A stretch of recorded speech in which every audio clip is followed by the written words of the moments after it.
মহামান্য কলকাতা হাইকোর্ট বিচারপতি সহ বিচার ব্যবস্থার প্রত্যেককে আমরা আমাদের কৃতজ্ঞতা ধন্যবাদ জানাই। যারা 21শে জুলাইয়ের কর্মসূচি আটকাতে চেয়েছিল, ভারতীয় জনতা পার্টির সরকার 21শে জুলাই হলো, বিজেপি সরকার 21শে জুলাই আটকাতে পারলেন, শুভেন্দু অধিকারী 21শে জুলাই আটকাতে পারলেন, অমিত শাহ 21শে জুলাই আটকাতে পারলেন, কলকাতা পুলিশ 21শে জুলাই আটকাতে পারলেন। আজকের এই সমাবেশ প্রমাণ করে দিচ্ছে তৃণমূল কংগ্রেসের কর্মীদের কোনো বিকল্প নেই। যারা নিজেদের তৃণমূল বলে দাবি করত, গিয়ে একবার দেখে আসুন মেয়র রোডে যে কটা লোক রয়েছে, গ্রামে জেসিবি দিয়ে মাটি কোপানোর সময়ের থেকে বেশি লোক হয়। ভালো তৃণমূল, তাই না? কর্মী কোথায়? জনতা কোথায়? মমতা বন্দ্যোপাধ্যায় যেখানে, জনতা সেখানে। অনেক বড় কেউকেটা হয়েছেন। এই গাছগুলো দেখছেন, একটা পাতা যদি ঝরে পড়ে যায়, একটা ডাল যদি কেউ কেটে ফেলে দেয়, তার সবুজ আর কেউ ধরে রাখতে পারে না। সেই ডালের মধ্যে, পাতার মধ্যে আর কোনোদিন প্রাণ কেউ সঞ্চার করতে পারে না। তার শক্তি তার শিকড়ে। একইভাবে তৃণমূলের শিকড়ের নাম মমতা বন্দ্যোপাধ্যায়,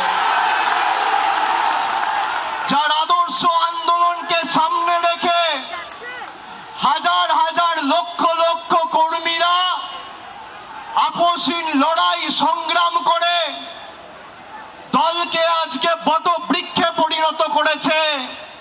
তারা যদি ভাবে যে গদ্দারি বেঈমানি করে দলকে দুর্বল করব, তৃণমূল কংগ্রেস আরো শক্তিশালী হবে।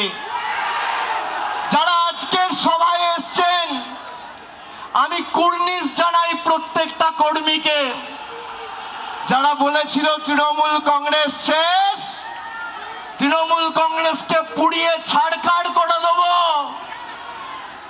সেই আগুনের স্ফুলিঙ্গ থেকে নতুন অগ্নিশিখার জন্ম হবে এবং তৃণমূল কংগ্রেস আরো শক্তিশালী হবে। আগামী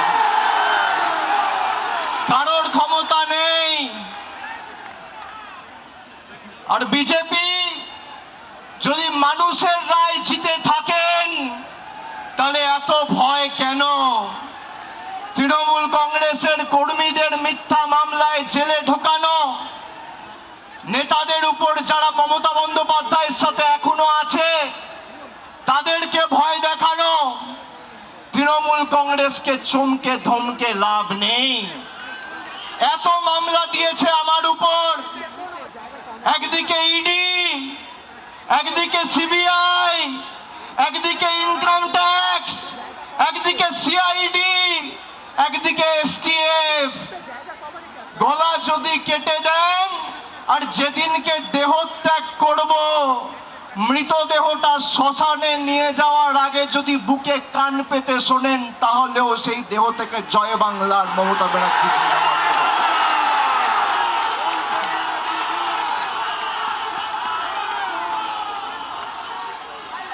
ইতিহাস প্রতিকূলতার বিরুদ্ধে প্রলোভনকে উপেক্ষা করে যারা লড়াই করে, ইতিহাস তাদেরকে সমর্থন করে, গদ্দারদের সমর্থন করে না। 5 ওয়াট 10 ওয়াটের বাল্ব সে এখন ভাবছে আমি হ্যালোজিন হয়ে গেছি।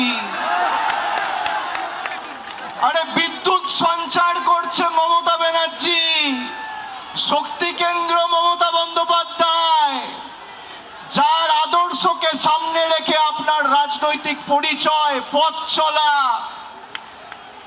যদি কেউ নিজের মাকে ত্যাগ করে সে সন্তানকে সৃষ্টিকর্তা সর্বশক্তিমানও কোনোদিন ক্ষমা করে না। যারা গেছে আমি নেত্রীকে অনুরোধ করব, দয়া করে আগামী দিনে একটাকেও ফেরত নেবেন না, একটাকেও ফেরত নেবেন না। আজকের এই কর্মী সমর্থকদের উৎসাহ উদ্দীপনা, বিজেপির ক্ষমতা হবে ক্যাথিড্রাল রোডে এই মিটিং করার, রাজ্য সরকারের ক্ষমতায়, পুলিশ তোমার, তদন্তকারী সংস্থা তোমার, অর্থ তোমার, কেন্দ্র সরকার তোমার, মানুষ তৃণমূলের সাথে রয়েছে। পুলিশ যাদের অযথা মিথ্যা মামলায় অত্যাচারিত করছে আমি বলবো ধৈর্য ধরুন, একটা ছোট নোটবুক পকেটে রাখবেন, সব লিখে রাখবেন। এই নোটবুকগুলো এক এক করে আমরা ঠিক টাইম মতো নিয়ে নেব। যারা যে ভাষায় বোঝে তাদের সে ভাষাতেই জবাব দেওয়া হবে। ঘর বাড়ি ভেঙে দিয়ে, পার্টি অফিস গুড়িয়ে দিয়ে ভাবছে তৃণমূলকে উৎখাত করব, দুর্বল করব। আরে ফুটপাতে থাকবো, তোদেরকে হারাবো, বাংলা থেকে উৎখাত করবো। কথা দিয়ে গেল, দেখি কত ক্ষমতা। কি করবেন, কি করবে বিজেপি? জেলে রাখবে, মিথ্যা মামলায় ঢোকাবে, ঢোকাও, তাও বশ্যতা স্বীকার করব না। মেরুদণ্ডটা ফর সেল নয়। যারা মমতা ব্যানার্জির ছবিকে পিছনে রেখে আর জোড়া ফুল চিহ্নটাকে সামনে রেখে 2024 নির্বাচনে জিতেছে, তারা বলছে আমরা এখন এনডিএ কে সমর্থন করব। মানুষ ক্ষমা করবে? করবে? আপনাদের মধ্যে অনেকে কাউন্টিং এ ছিলেন, কিভাবে বিজেপি কাউন্টিং এ চুরি করে জিতেছে আপনারা সাক্ষী রয়েছে। যারা রামের নামে ভোট চেয়েছিল সেই রাম মন্দিরে চুরির দায় এই বিজেপির। রাম মন্দিরে নোট চুরি আর ইভিএম এ ভোট চুরি, এই হচ্ছে বিজেপির প্রকৃত স্বরূপ। আর যারা গা বাঁচাতে, পিঠ বাঁচাতে বালিশ চাটার গ্রুপে যাচ্ছেন,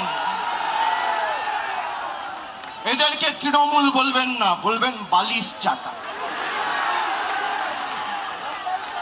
খালি বিসি বললেই হবে। বিসি, বিসির অনেক মানে হয়। বালিশ চাটা, আমি আর বেশি কিছু বললাম না।